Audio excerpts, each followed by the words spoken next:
Before we get into treatment, though, I'd like you to walk us through the types of lung cancer, if you would. Sure. So over 200,000 Americans will be diagnosed with lung cancer this year.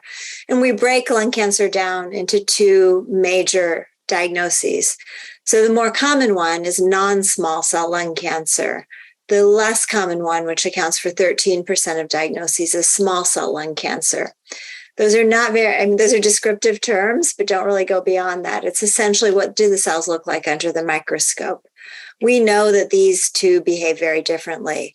Small cell lung cancer tends to be a cancer which can move a little bit more quickly. It tends to be more aggressive. We have certain treatment regimens that are appropriate.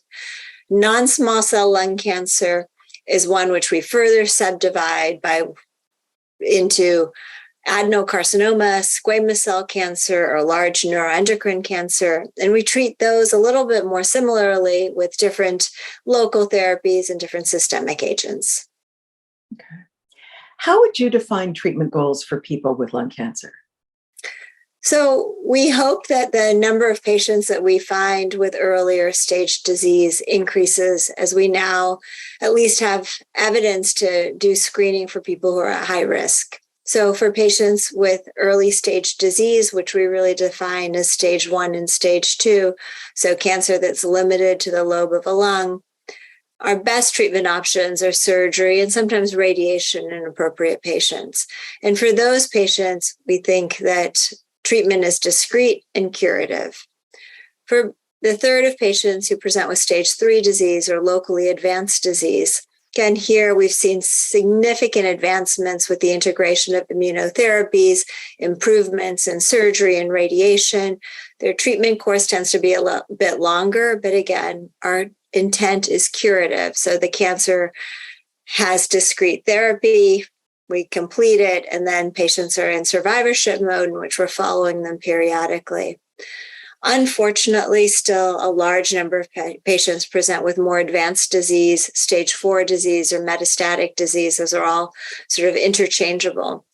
And treatment for those patients is about controlling the cancer. Often you'll hear the word palliative. So the goal of treatment is to control the cancer, to decrease the burden of cancer, and to help patients live longer.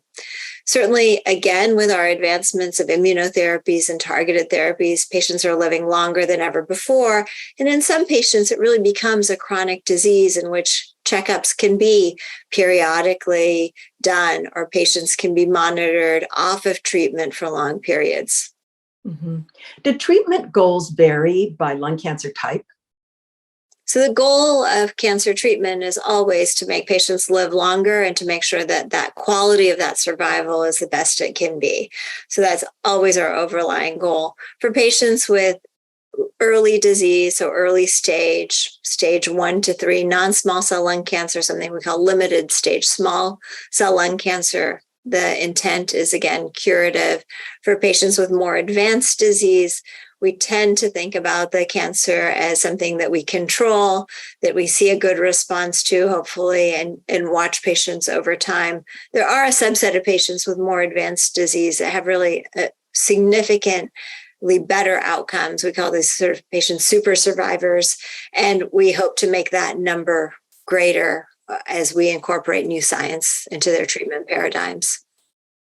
What is the role of patients in making treatment decisions?